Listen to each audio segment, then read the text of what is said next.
like to share with you some of the mitigation strategies that we can use in terms of saving our livestock during this dry period.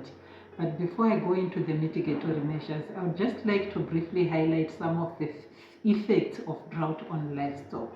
How does drought affect livestock production? Drought may lead to the death of our livestock due to hunger. It may lead to death of livestock due to shortage of water. It may lead to death of livestock due to maybe consumption of poisonous plants that will be prominent in our field during dry periods. It also leads to our animals being susceptible to soil-borne diseases because animals will be grazing closer to the ground. Also, because of the muddy waters that our livestock are drinking, they are also highly susceptible to internal parasites such as worms.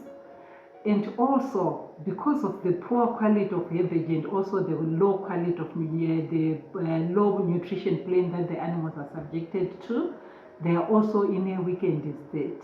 And as such, they are almost susceptible to various other diseases. So what is it that our farmers can do in order to mitigate the effects or the loss of livestock through all these effects that I talked about?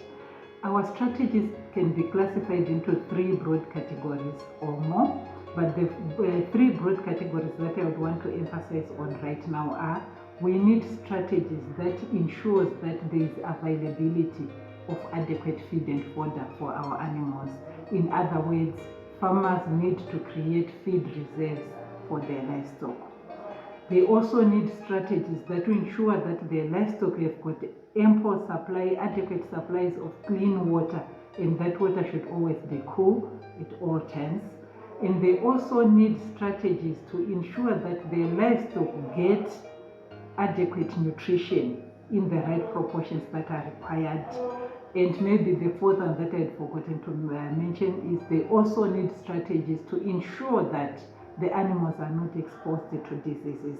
For example, I talked of soil-borne diseases as well as internal parasites and also other diseases that may break out due to movement of animals to relief grazing areas or to new grazing areas.